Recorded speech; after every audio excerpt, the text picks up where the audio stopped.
This is Festival Pass Stories, a podcast series is told by the people who create and make festivals come to life. You will go behind the stage, kitchen, or studio door to hear the stories of passion and inspiration that started some of the world's most beloved festivals. Hear the startup stories and how an idea went from what if to what's next. All right, friends, welcome back. This is the Festival Pass Stories podcast presented by Dos Hombres, the artisanal and award-winning mezcal meant to be shared, created by Aaron Paul, Brian Cranston, and Gregorio Velasco, who makes it all happen behind the scenes. Have a drink with us today at doshombres.com/delivery. My guest, his mouth is watering, thinking about the mezcal, thinking about sitting out back in this palatial Brooklyn pad, just enjoying a summer's favorite cocktail, Dos Hombres Mezcal. And he also was saying, you know, he would like the opportunity maybe to invest in a product early. That could be the next Airbnb. And, you know, I can tell you how to do that because I'm going to tell you why you can learn why entrepreneurs and celebrities with exits approaching $10 billion have already invested in Festival Pass. And you can go to invest.festivalpass.com to learn more. And friends, speaking of learning, I'm learning more about music and jazz and, you know, the great brass instruments that are America's classic music, jazz. And while I'm learning, I'm listening to the great music of Brasstracks. And I'm very excited today because I've got a guy here on the show that embodies what it means to be a jazz musician, to be a front man in a jazz group. And there's so many collaborations that go around it. We're going to get into all of it. But he's also got those Grammy statues to prove the hustle is worth it in the music business. Ladies and gentlemen, please welcome the founder of Brasstracks, Ivan Jackson. Ivan, what's happening, man? Hey, man, thank you so much for having me. I am just in the studio. Thank you. And thank you for being patient during that 20-minute or so introduction there. So there we go. Nothing. And having some fun connectivity issues here, folks. Hey, it's we're still sort of in this pandemic-y thing here. So everybody's working from random places, connecting on, you know, satellite on the roof and just putting the cat ears on the TV like we used to do when I was a kid. Well, not really. I'm not that old, but my dad did that. So I know that's like trying to find a signal way out there. But anyway, you are in the studio right now because, as I said, the man is hustling always. And you're currently at work. I wouldn't even say putting the finishing touches because it always feels like these things are never really done. But it's like you're in there and you're recording. You're doing a studio album as we speak, live. This is like live recording. Yeah, I mean, like as close as you can get. Like I have my horn is right here. I just finished recording some. This stand is stuck in here. I swear it doesn't look like that. My horn is right here. I just finished recording a couple extra things. I am here in the studio putting the finishing touches. what I think are the finishing touches on the sophomore album, the Brasstracks sophomore album. And I can't give the name yet, but I'm very, very... Oh, I thought we were going to get a Festival Pass members exclusive here, folks. It's not... When he says finishing touches, one of those is that you have the idea for the album, the name, but that's not going to happen right now. Does it rhyme with Most Lombres? Because I'll talk to the guys and see. They'd be flattered if that was the name of the album. We could have a conversation about it. Yeah, you can collaborate with the Dos Hombres guys because you have been collaborating with everyone. So this would not be anything new for you. I mentioned the Grammy stuff. We'll get into that and the collaborations around that. But you know, this is a rare moment for you as well because it seems like you are always on tour. So when this album is finished, and of course you've recorded this, and you're like, we're done, except for all the editing. We've recorded it. So part one, 98% is recorded. The other 2%, which takes 50 times as long as recording, is the editing part. Yeah, nailed it. Exactly. I work closely with a mix engineer, a couple different mix engineers actually. But on this album, I'm going to be working closely with John Castelli. who has changed my life. I should probably mention, before this album comes out, I do have 2 songs coming out on, I'll say it, on July 20th, I want to say. Okay. Yeah, I think July 20th. So you're dropping 2 singles from the album? No, not from the album. I needed to get these 2 off my chest before, and I should really say we needed to get these 2 off our chest, because Brasstracks has expanded to quite a thing, and these 2 artists that are on these 2 songs are just as much a part of this band at this point as I am. So I'm really excited. It's a project that we are calling Dreamboat. 2 songs about 2 relationships that could never happen. Love unrequited. Yes. And, we did a whole press shoot and on a swan duck boat thing. It's been very exciting. All very exciting. Of course, that would be the first place I would think of. So you know what we should do? I'm thinking duck boat, swans, all of that. Yeah. I mean, the artists' names are Rothstein and Father Dude. And I also... Yeah, we have some amazing musicians on these records. A dear friend, Dom Masana, playing bass on the song Limestone, which is Father Dude's record. And Randy Runyon is playing guitar on Monica, who just did who's collaborated with me on BTS and who's collaborated with me on this most recent J-Hope single that just dropped this past week, which is going absolutely crazy right now. Didn't see, I knew it would, but I can barely look at my social media. Yeah, so just like lots of friends, lots of good people, and I wanted to get these 2 out before we embark on this album journey, which is always a journey. You mentioned touring. Yeah, we haven't done a tour in a while. We did the Welcome Back tour this past, late summer into fall, and welcome back to life post gigantic thing that happened around the world. It was all of that. But we literally called it the Welcome Back tour because we put out a mixtape, if you will, called Welcome Back Era, which is everything we released or everything that we did as soon as we got released out of our deal with our major label contract with Capitol. So it was kind of like a welcome back to independence for us. And then live music was coming back. We were like, we have to call it the Welcome Back tour, right? And then we went on it. So that was last year. And it looks like this year we're going to do a similar, not completely the same, but similar touring dates with a little bit of a twist, perhaps a bigger band. I'm not exactly sure. I can't give away dates yet because I don't have them, but I'm working on them. I'm working on them every day with our agents and stuff. But it's kind of always festival season. It's kind of always touring season. But in the summer, it just particularly feels like you've got to get to some festivals. So besides the tour that you are planning, it always feels like it's festival season, but especially in the summer, it's like you got to get to a couple. I'm sure that we could talk about your favorite festivals, but will you be guest starring at any festivals coming up here this summer? All right. So I'm not so sure about guest starring. Okay. I'd love to just run up on a stage with my trumpet, which sometimes I've been known to do. So, who knows? But I do know that we're going to be doing the Underground Music Showcase in Denver on the 29th. Oh, we love those guys. Yeah. Really excited about. I'm excited to see a bunch of people perform. In particular, I'm excited to see our dear friends, the Knox, who we have some music with. I've done personally some music with. They're just freaking awesome. And then the next day we fly to New York to play a big old show with Big Gigantic. I think there are five artists on that bill at Brooklyn Mirage. So that's pretty much a festival in itself that day. Yeah. And I think it's happening 2 days in a row, actually. We're going to miss the 29th, but because we'll be in Denver, but we'll be there on July 29th. Yeah, I think. Don't quote me on that. I think. But Big Gigantic, really, really close friends. We just had a collaboration come out with them. It's called Paid, featuring Rothstein and Brasstracks. Rothstein is the guy I was telling you about, who's on our next release. It's all a family affair.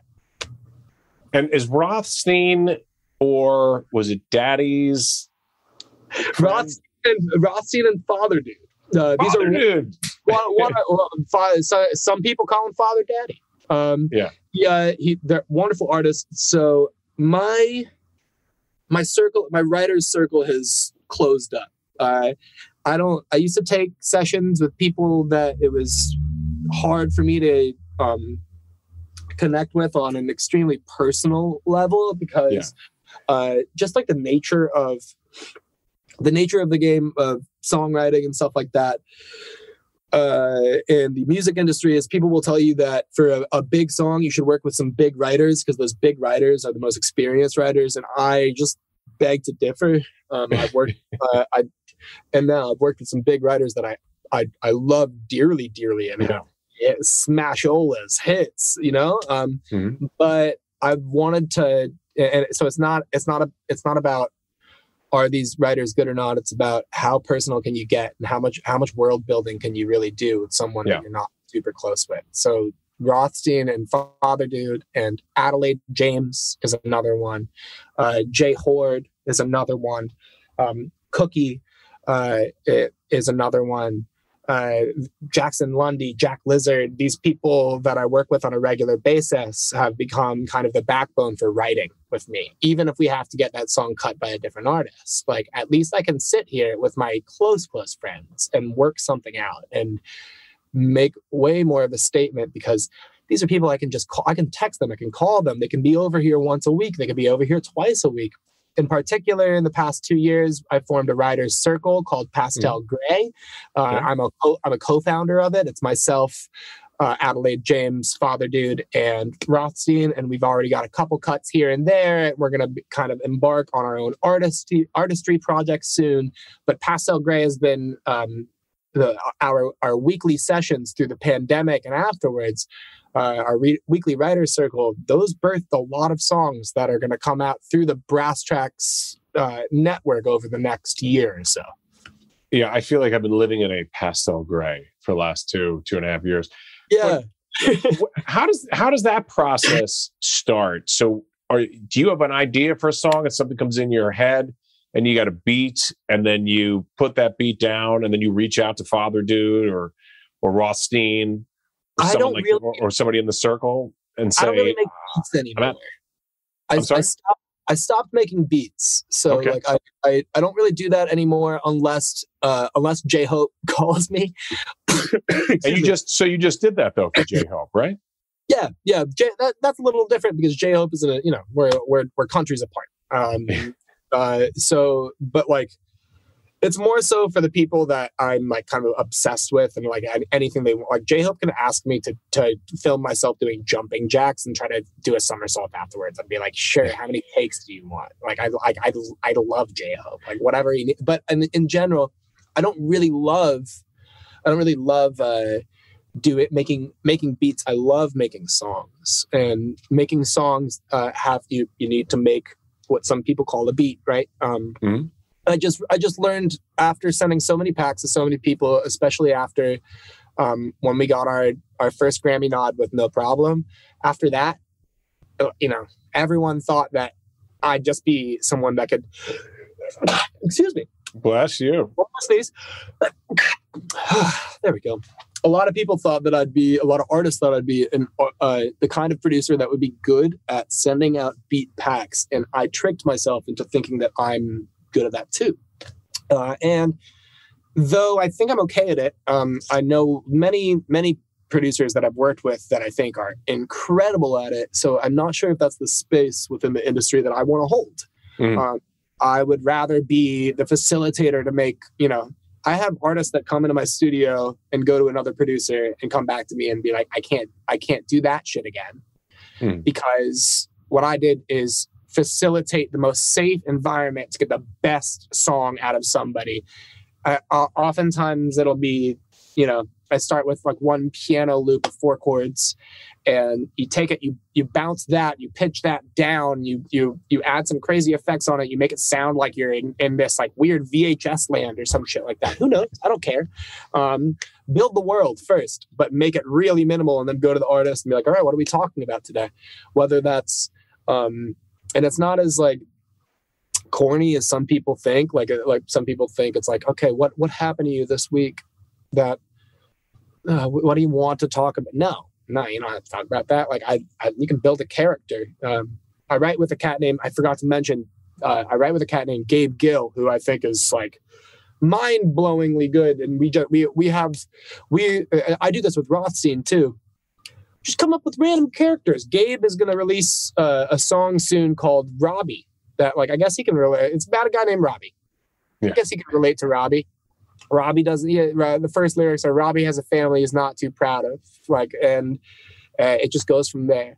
Right. But we don't fucking know who Robbie is. We still built the world though. We built the character and we made a safe space to explore that concept. And so it's hard. So it's interesting. Yeah. And in that safe space, I mean, that's like it. So the lyrics come first, or is that not? It doesn't. There's no science to it. Lyrics come first.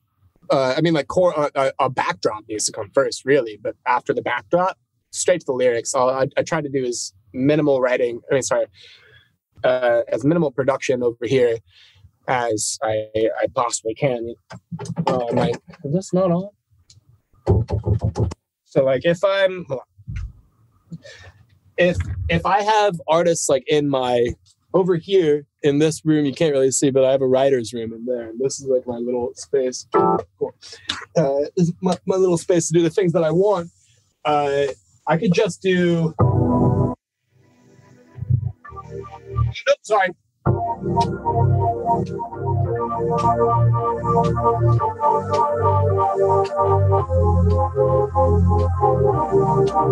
just have this on loop.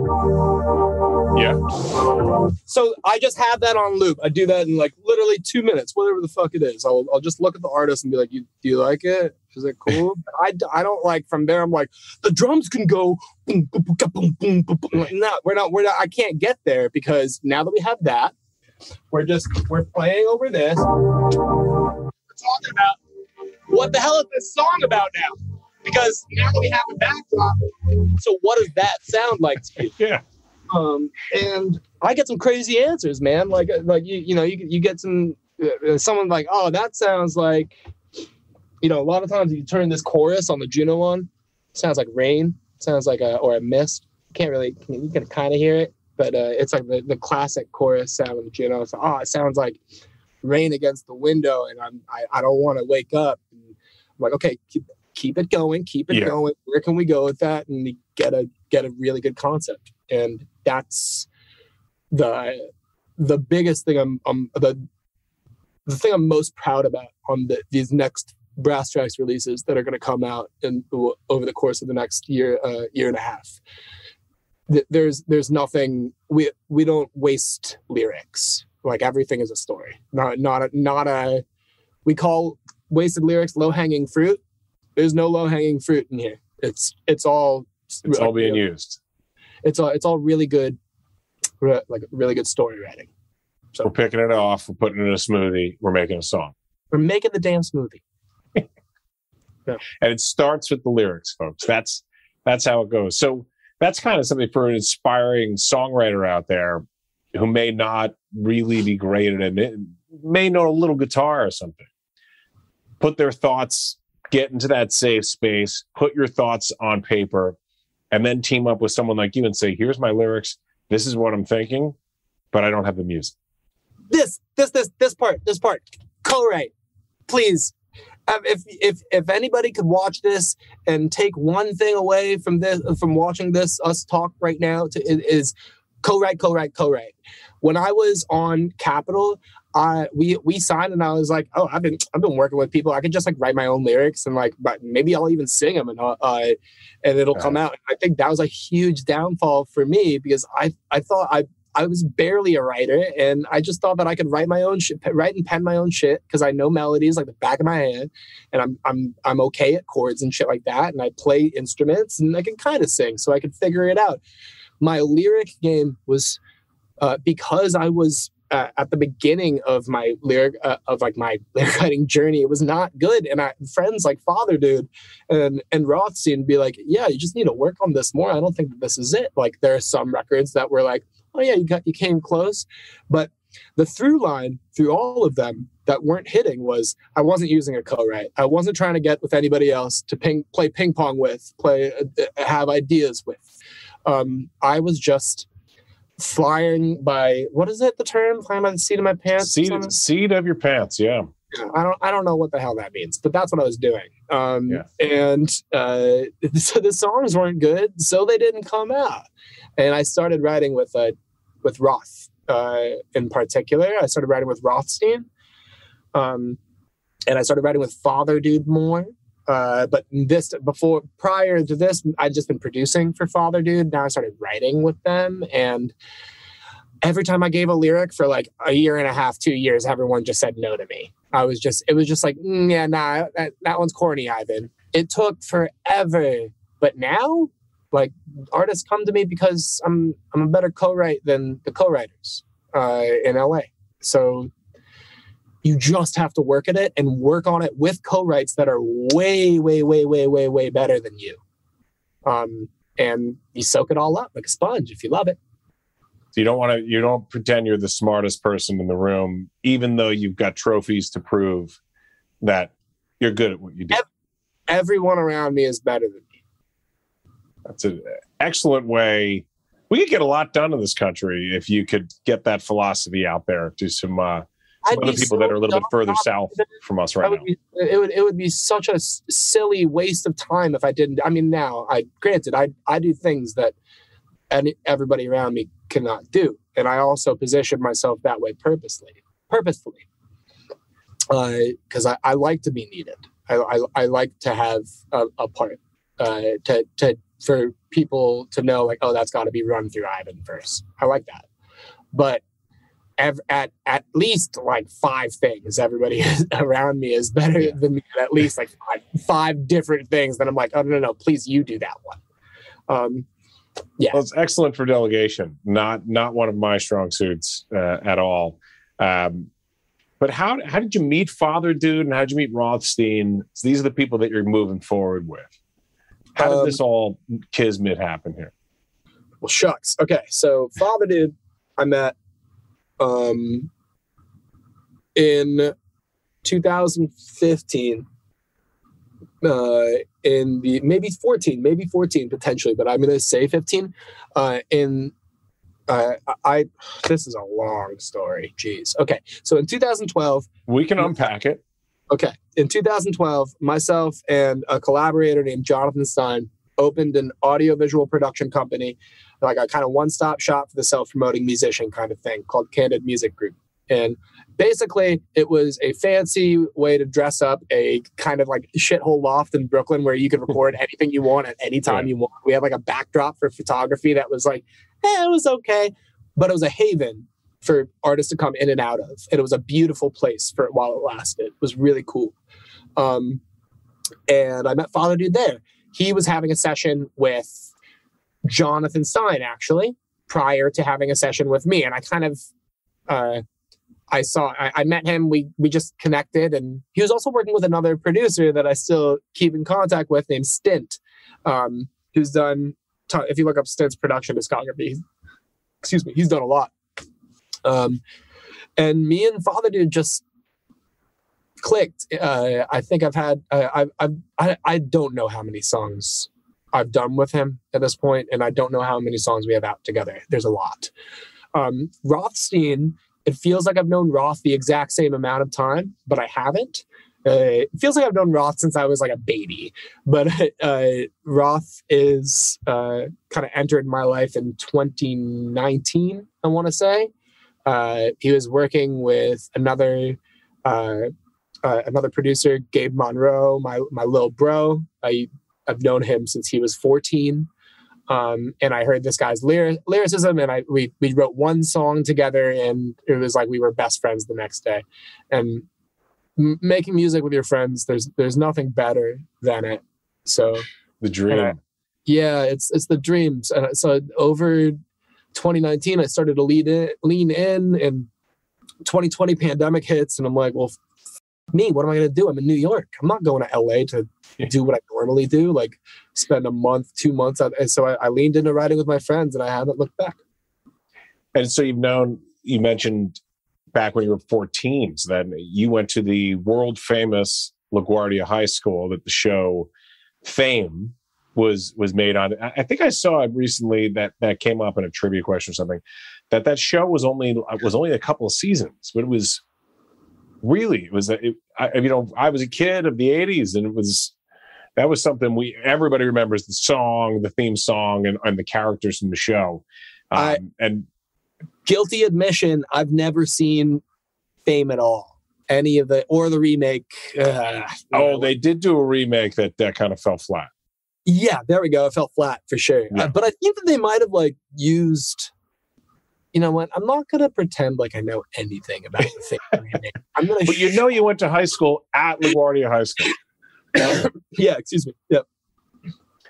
And you met some people there that influenced you, and you really were able to be an artist at that school, it is a school for the performing arts. But it's not hyperbole. These are real, the talent that comes out of that school.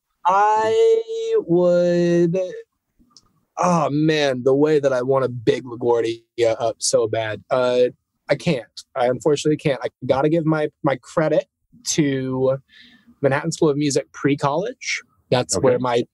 That's where I and my mentors, who were my trumpet teacher mentors, who I wanted to very much be like, which is Nathan Warner and Laurie Frink.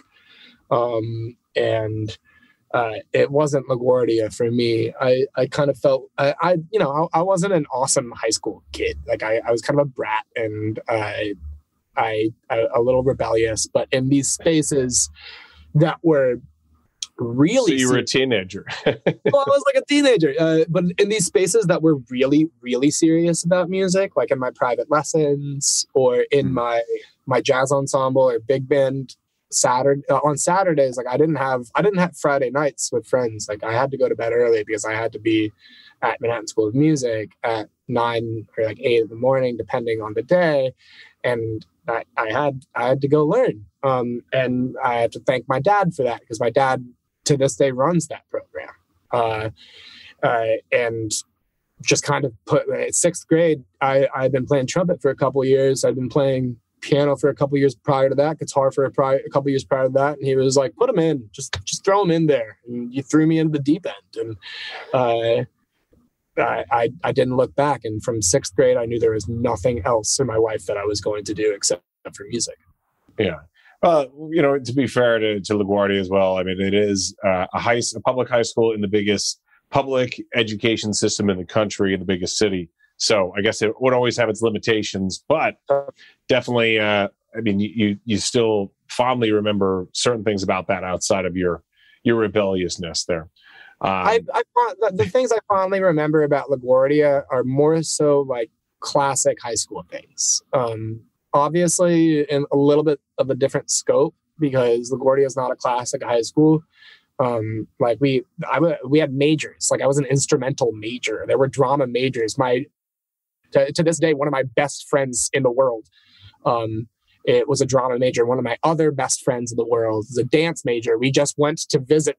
We just went to go to his wedding in Florida. It's trippy. It's a trippy high school experience. But my favorite things about LaGuardia were the people that I met, honestly, outside of music, and the company I've kept outside of music. Though the musicians that were in my year were A1 steak sauce.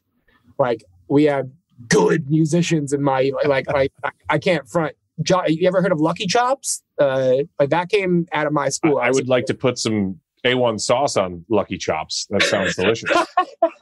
Yeah, probably like to this day, one of my top 5 favorite trombone players, Josh Holcomb, who is like the kind of front man, I think, of Lucky Chops, and also Daryl Baruzzi and geez, so many. You're right. There's so many cats that came out of LaGuardia. It's just not my. I got to give the props to MSM pre-college, because they really took care of me up there. And did I see that besides, maybe I don't know if you found this love in high school as well, but there's more to you than music. There is this. You're a boxer. This is a passion of yours? I am this a very, very amateur. I'm not a boxer. I couldn't find any videos of you, at Kronk's gym or something like that. Because I'm not very good. But I made a close friend. I made a friend over the pandemic. His name is Zach. His name is Zach Adams. He's a trainer at Equinox. And while I was at Equinox, I'm not there anymore because I don't live near an Equinox. I also kind of only signed up for Equinox because I'm happy I don't pay for it anymore. It's too fucking expensive. I'm sorry, Zach. But hey, I go to the Y on the 64th Street Y. I go to Absolute Fitness around the corner from my crib now. It's great. Yeah, it couldn't be a better deal. Yeah, but when I was there, first of all, I only signed up for a membership because it was my first job in New York City. I was working the front desk at Equinox, and I was like, I'll stick it to them. I can sign up now. I signed a deal, and then I was like, why am I wasting all this money? But the best thing to come out of Equinox is I met this guy named Zach Adams. I, like a lot of people over the pandemic, got some unhealthy habits. I gained some weight. I wasn't able to run the way I used to. Not that I've ever been a good runner. I kind of feel like I just gotten this very unhealthy producer lifestyle because I wasn't in the house very much. And I met Zach, and Zach was like, well, let's try boxing. And I was like, I've never done that before. And he got me in shape for my next tour in the matter of a couple months. And we did 4 sold out shows at the Blue Note where I had to, I think like 75, 80 minutes each. I'm running around with a horn on one hand. I have to get my endurance up and get my lungs together. Gotta get the cardio going for that. Yeah. I smoke. So none of this is good. Weed, not cigarettes. But Zach fixed my shit up, but I'm still not like I wouldn't go around saying I'm a boxer. Like if I did that, someone would probably just knock me out. I'm not like if someone was like, yeah, let's get mitts and let's get the gloves, let's get the gloves and do let's go a couple of rounds and be like, no, because you'll hurt me. It's just exercise and endurance for you. Okay. Yeah. All right. Yeah. But I do love, I love it very much because I hate running.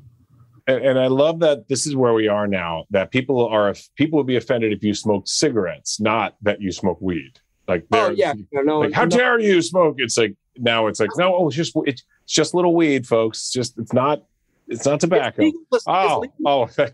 Thank you. It's legal to smoke anywhere. I'm pretty sure it's legal to smoke anywhere on the street. You can smoke a cigarette now in New York City. I don't know the exact law. I just know that they're not stopping anybody for doing it because I passed a lot of it today.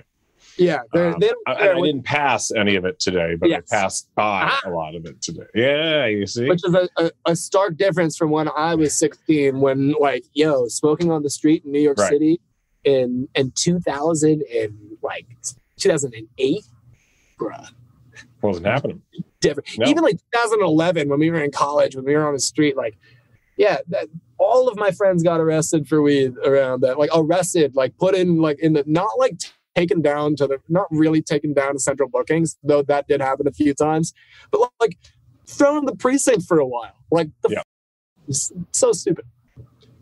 Yeah. Maybe it's just the old guy. I mean, I don't love that it's everywhere now, but I also do realize the other side of it, where there was there were a lot of penalties that people got for, a little bit of weed, and it was silly. And now they're trying to regulate it, and they'll make all these tax dollars off of it that can go back into great educational programs like LaGuardia High School and specialized. I don't know if this is the same with every city. I played a lot of basketball, like after work basketball, beer league kind of stuff. And we used to play at like Fashion High School and like the school.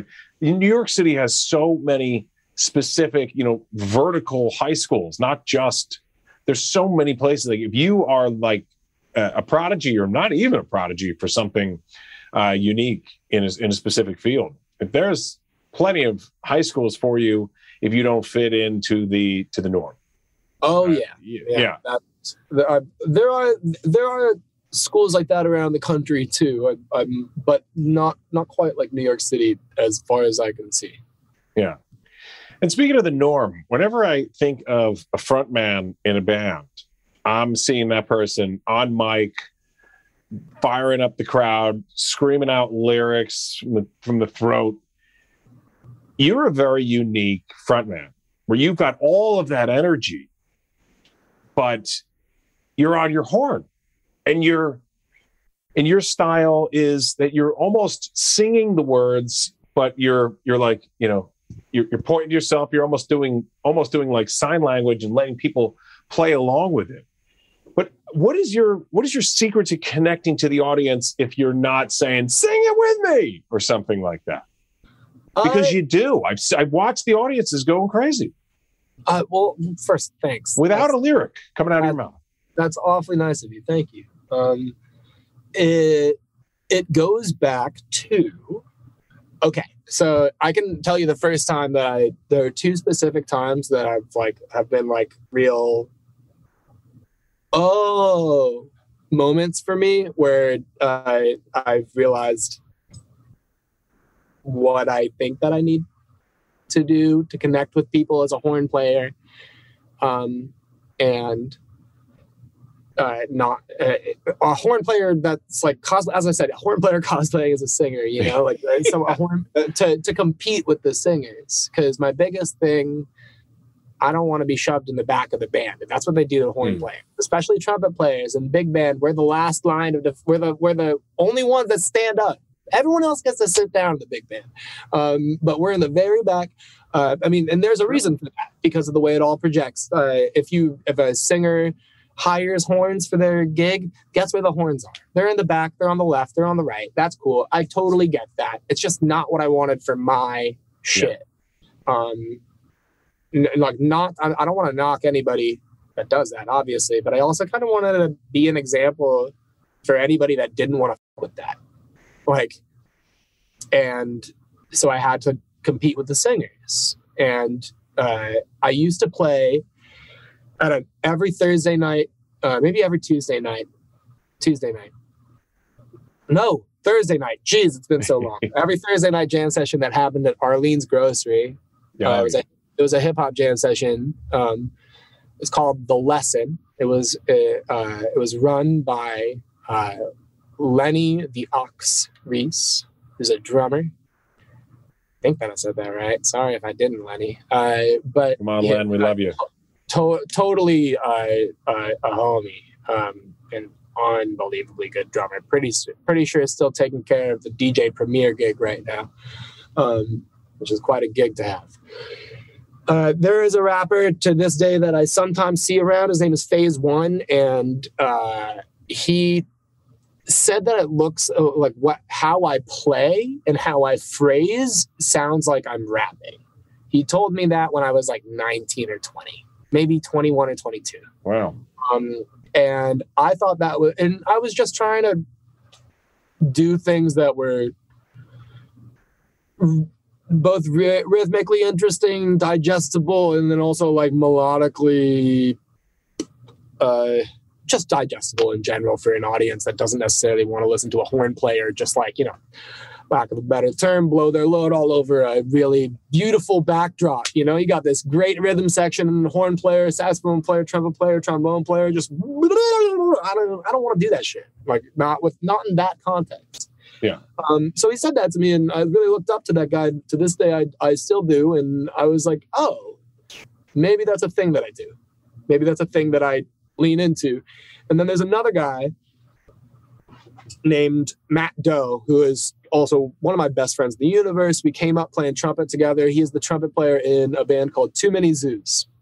And they got really big in the subway. Too Many Zoos or Zoots? Too Many Zoos, like Z-O-O-Z, actually. Uh-huh. I was thinking like Zoot, like a Zoot suit, like with the brass guys. Zoot Too Many suits, Zoots. Yeah. Zoots. No, Too Many Zoos, like the things that house exotic animals in the Bronx. Yes. I am aware now that we've cleared that up. I do know. We can start a zoo podcast. next Cool. week. Yeah, that's the next music one. here for now. Yeah. So Matt, there was a period of time, and he still to this day does this, and I swear to God, I stole this from Matt. I watched Matt. That he's one of the best trumpet players I know. He can play a half an octave or two, but maybe an octave above me when he wants to. The things that I just can't do on the horn. I watched him slowly transition to doing all of that with one hand, and I was like, "Oh, fuck you." And that was around the same time as Phase One, the rapper, telling me, "Yeah, you kind of sound like a rapper when you play solos with us, with our band." Mm-hmm. I'm like, okay, one hand, rapper, trumpet thing. What does this hand do? And you start looking at other singers, like they have full use of their hands. Rappers are constantly using hand gestures and to sound. And it just kind of those two little. I don't know. Those two memories for me is those are the you get this and you get that and you put it together and it's kind of what I did. And I Phase One, so good at connecting with an audience. There's definitely they pack out Arlene's Grocery and make it feel like not a 200 person club but a 2,000 person club. Those were formative days for sure. And then I started front manning for other people. All kind of came together same time. And then you move on from hundreds of people to thousands at places like the Okeechobee Festival, where I saw that you guys were out there killing it. And we love the Okeechobee guys. We had them on the show a month or two ago. And how did that one come about? Was that one of your first big festivals that you played? Because that was like 2017, right? I think so. Yeah, that was that summer where we just seemed to we got for a lot of different things, and we were more EDM oriented too at that time because of the times, and so it was pretty easy to slot us in with a lot of these lineups. So we had a really abundant summer of hitting pretty much everywhere. Okeechobee was a very fun one, and to this day, probably the only thing that we've done in Florida. That's not true. We did St. Augustine. Okay. Yeah, is that a songwriters festival, the St. Augustine one? No, it was something that was put together by Lettuce, I believe. Maybe it was just a one-day thing. It was a cool festival gig that happened at this big outside amphitheater. And I'm forgetting the name of it. It's probably a very obvious name, like St. Augustine Amphitheater or something. And I just forget what it is.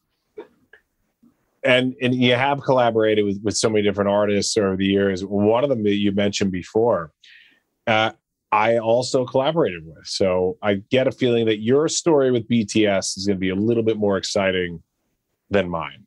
So I want to hear yours.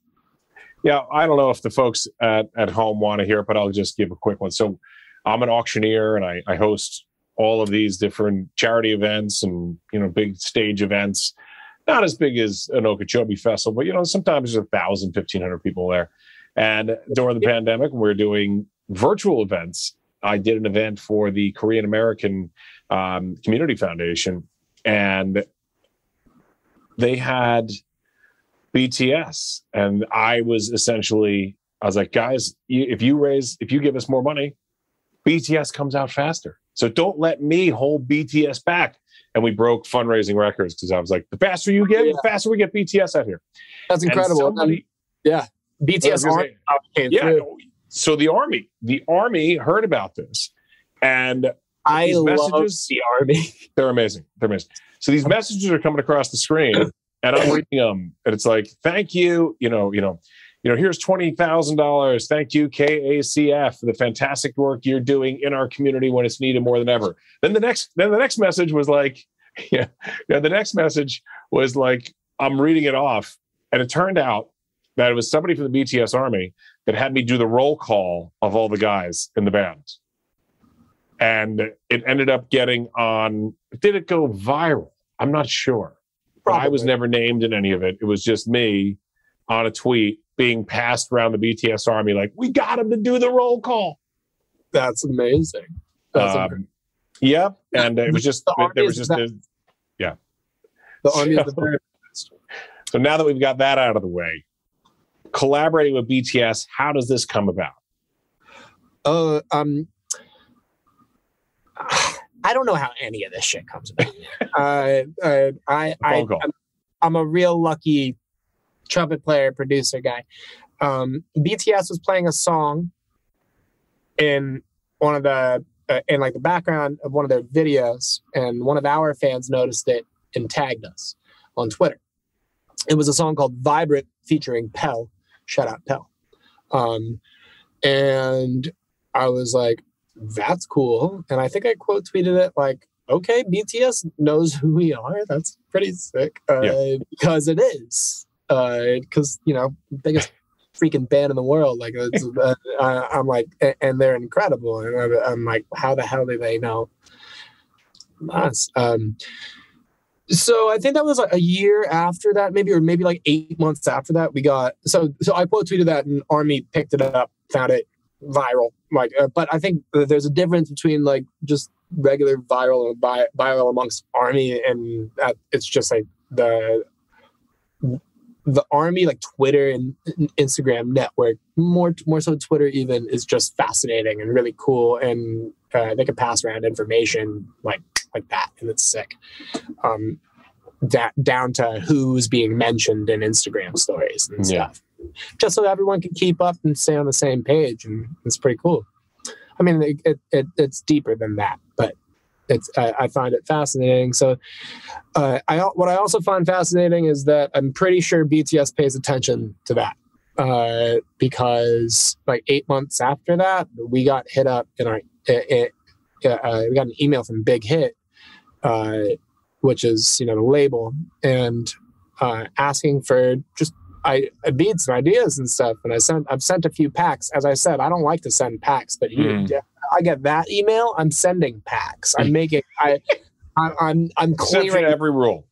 Yeah, I'm clearing my schedule. It's the same thing for like if Harry Styles were to ask me for a pack right now, or like I've only done trumpet work for Harry, so if I could do like a production for Harry right now, I'd cancel everything going on. There are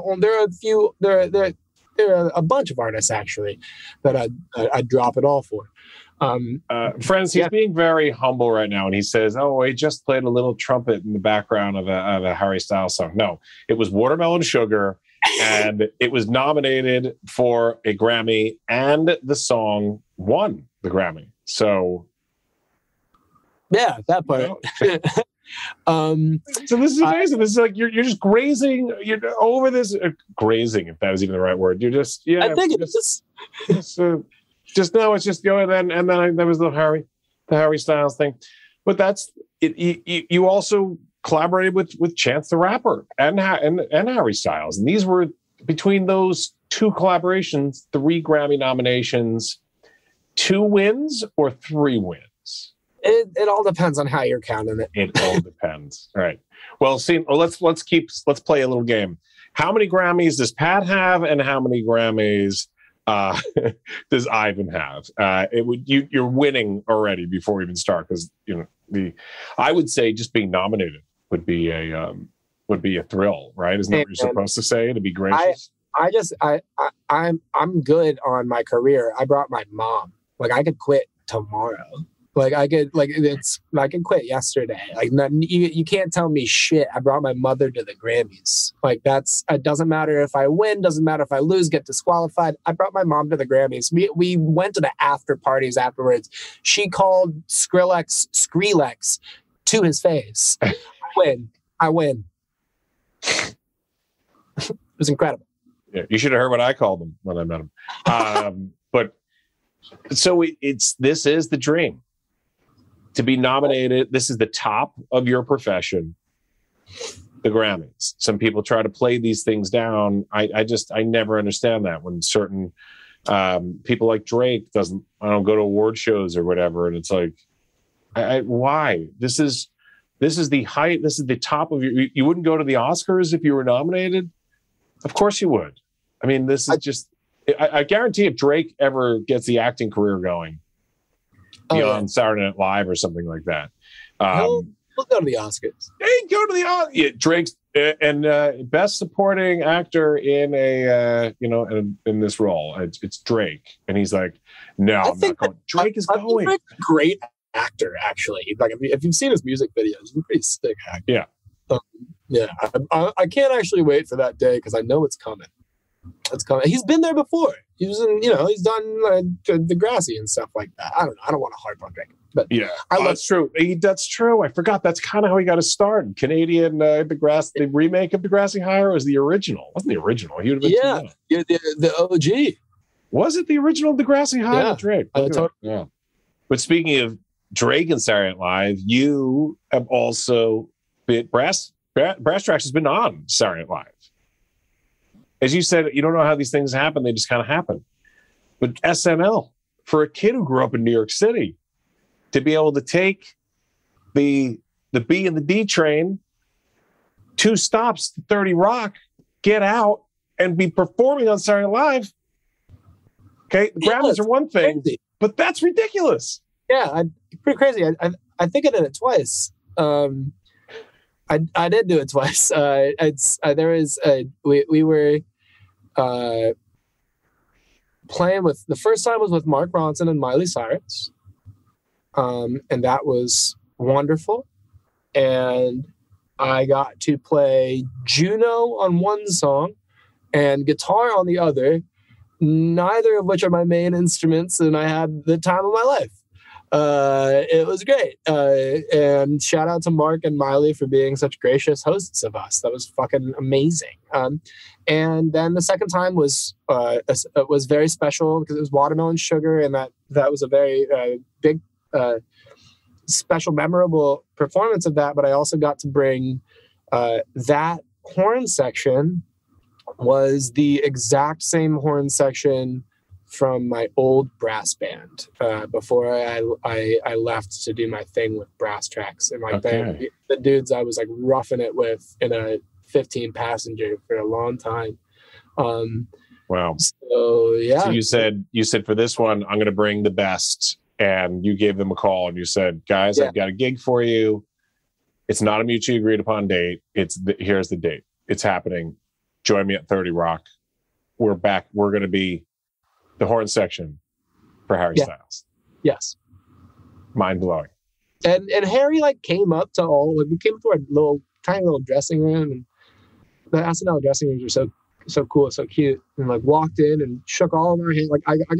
We got to talk to him a little bit and a couple different times, but specifically I remember how kind Harry was to me and my friends that I came up with, and I appreciate that a hell of a lot.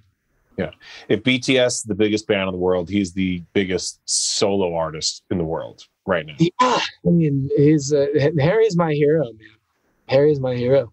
I gotta, I think that I probably started painting my nails because of Harry.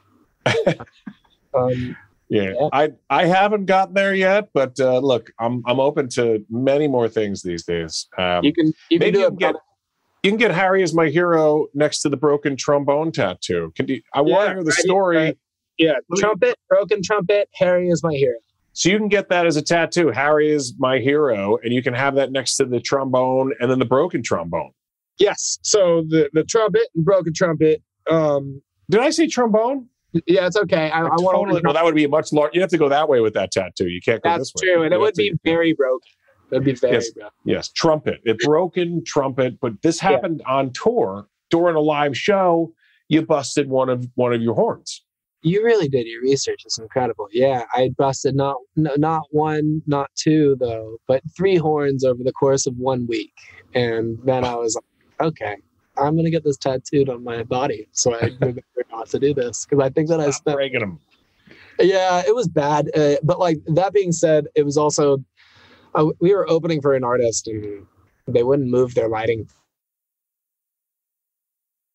fixtures for us to perform. And there's this one specific stage that just so happened that like there was nothing like it was going to be like if someone doesn't move these lighting fixtures, someone's going to get hurt or an instrument's going to get broken. And they were like, we can't do it. And I understand, I get it. We were the opening act, but I was like, okay, I told you so. And then the next thing I knew, I broke the lights and I broke the trumpet. Like, so I said it out loud. It's an expensive habit. Pete Townsend used to smash guitars. That was an expensive habit. I feel like busting trumpets would be a little bit more expensive than busting a Fender guitar. Oh, well, it all depends. Where's the Fender made? What year is the Fender from? Yeah, that is true. When we talked about all these great appearances, I know we're running out of time, but I wanted to. The one that I love out of all of these Grammys and being on SNL multiple times, I love that you were on Colbert, because I was like, if there's an artist that should be performing with John Baptiste and Stay Human, it would be Brasstracks. Well, that day hopefully will come soon. Okay. We didn't exactly get to do it that way. But we did. I told you that we were performing with Mark Ronson for a little while. Yeah. That's what that one was. We were performing with Mark Ronson as a part of his band while his album was coming out. I think in 2019. That was really, really fun. Actually, that was really great. I was playing a white grand piano on that performance. With great. Mark Ronson. Wow. With one of my heroes in life. So yeah, pretty cool.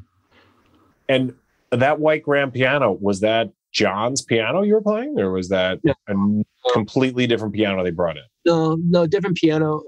We weren't playing with the Stay Human band. You were playing separately. It was like, ladies and gentlemen, now please welcome Mark Ronson. Yeah. But hopefully next time, because I'm a fan, and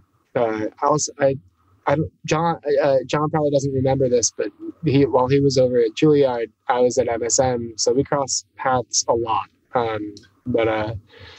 Happy to see him getting all the flowers and then some. You know, he really deserves it. Yeah, Grammys, Oscars. I mean, he's almost EGOT'd at this point. He'll get there. Yeah, it's cool.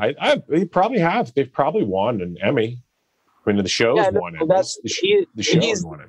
He's on the trajectory for the EGOT, without a doubt. Yeah, no doubt. So let me ask you a question: as the entrepreneur that you are, what if John runs into you one day and says, "We could really use the new horn section. The guys took off. They started something new.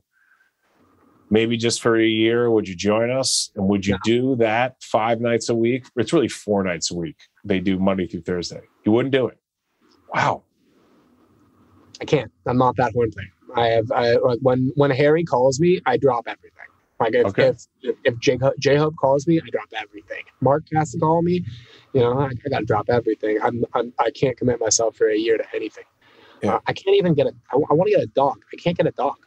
Like that. I can't, because I'm eventually going to have to go on tour. That's just not in my line of work. Eventually, sure. But I also know that they prefer younger cats on these shows. My dad was supposed to be the SNL guitar player. He was 30 years old, so they didn't give him the gig. So he gave the gig to Dr. Luke. And was he too young? No, he's too old. At 30, you're too old to play guitar? With G.E. Smith in the Saturday Night Live band? Dr. Luke, the producer, he was in the, big time producer. He was in the Saturday Night Live band first. He's a guitar player, monster guitar player. He was my dad's student. So my dad recommended him for the gig after he got turned down from SNL. Not because he couldn't get the gig. He was just a little too old. Because they really wanted to bring this super young, not for ready primetime players. It's not even about that. It's not even about that. It's about longevity, having someone around for a long time. This is the beginning. This is the beginning of Saturday Night Live you're talking about. Must be. My pops was only early 30s, maybe 31, probably around my age. Wow, what a story! Yeah, too old to rock and roll. Is that what I just heard? It's not even about that because well, first of all, it worked out in my dad's favor. I don't think that my dad really would have wanted that gig. And eventually, if that hadn't already happened, my pops was playing for Ornette Coleman, and that really changed his life and mine. So, I think that it all worked out for the best. But yeah, that did happen. My dad recommended 2 guitar players for that gig, and after they told him that he's just too old, and they asked, "Do you have anybody you can recommend? We're really sorry." So when that came full circle and you played on the show, is that when that story came up, or did he? No. I've known about that story since I was a teenager. I've known about that for a while. Unbelievable. So look, what is next? I mean, you got the studio album coming out. You're dropping 2 tracks next week or 10 days from now. But what is next for Brasstracks? It's a big question, right? It's a big question. Yeah, it's a big question. You're obviously, if Harry calls tomorrow, you're dropping everything for him. And I understand that this interview would have got interrupted if he called. Folks, we had to schedule a very specific time when we know Harry takes his nap. So that's how we were able to sneak in this interview, just in case. It's really. Let me clarify. It's Harry doesn't call me personally. It's if Tyler calls me. Tyler Johnson, the producer, who produced the album with Kid Harpoon. If either Tyler and Kid Harpoon call me, I do have to drop everything. I think I recorded Watermelon Sugar on a half broken trumpet that I had to borrow from my friend because my horn was broken. We've heard about your history of breaking horns. Watch out, people in the streets. This time was Father Dude's fault. I'll say it out loud. I always say blame it on Father Dude, whatever happens. I'm gonna clip that and post it somewhere. Yeah, that's funny. And I know you're trying to stay off social media, but none of us really can. So how do we find out more about what you guys are doing and where to find these great collaborations? So you asked what's coming next and like what's next for Brasstracks and stuff. So right, we've been a little bit, we've been less talkative about our own stuff. It's me that runs the socials, and it's kind of.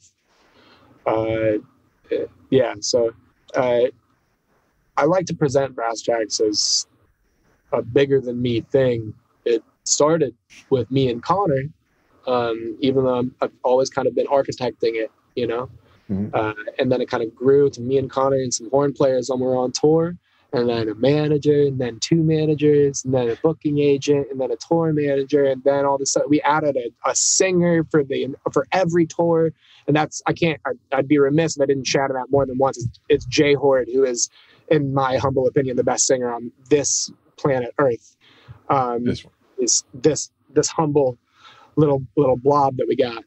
He's my personal favorite and has been since I've been in college. So I'm really humbled to have him on the road with me. And so even as it's changed and Connor's gone to do his own thing and I've stayed the architect, it's getting bigger and bigger and bigger. And I'm really excited to present the way that this looks going forward, coming up soon. We're going to see our first glimpses of it on July 29th and 30th. We're going to give this new Brasstracks band a test run. These next couple songs that are coming out are also a test run of that, and then the album even more so, which should be hopefully coming on September. I want to say October, maybe early. Who knows? Might line up with my birthday on October 15th. Hey, we'll see. But the life of an artist is not linear. It's cyclical. So I'll get right back on that social media train when the time is right. It seems like the time we're on the precipice, and you'll see that the same way when we started rolling out Welcome Back Era, Golden Ticket, Before We Go, and everything. You're going to start to hear a lot more from us coming up as we this cyclical journey gets back to the let's roll it out on social media part of it. Yeah, excellent, unbelievable. But are we at Brasstracks, or what is the? Oh yeah. Insta? So if you want to follow us, thank you for that. If you want to follow us, you can follow us everywhere at Brasstracks for the most part. We're Googleable as well. We have a website. It's brasstracks.co, and I do a horrible job updating it. So please do yourselves a favor and just check out the Instagram and Twitter.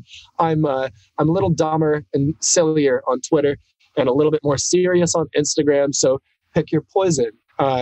If you'd like to listen to our music, we sure do love a Spotify and Apple and Tidal stream, whatever have you, Amazon Music, Deezer, I don't care. Listen to whatever you want. But when the new music comes out, please just listen to that, because we're also independent now, and it means a lot. So yes. Independent to do what they want when they want. Sorry, John Baptiste, but we can't play trumpet for you. But we still love you, John. I'll do a one-off, just not a 1 year. I'll do a one-off. Yeah. But you are all independent spirits, and you will be out there on the festival tour. You will come across Brasstracks one way or another. I promise you that. So, Ivan Jackson, thank you so much for all the time today. I'm sending you some mezcal. You're going to love it. You're the and man. Folks, thank you. We will see you guys next time on Festival Pass Stories. Ivan, thanks again.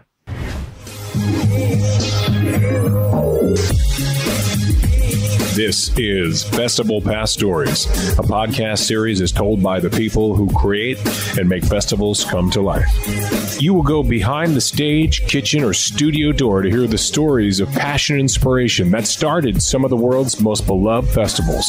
Hear the startup stories and how an idea went from what if to what's next.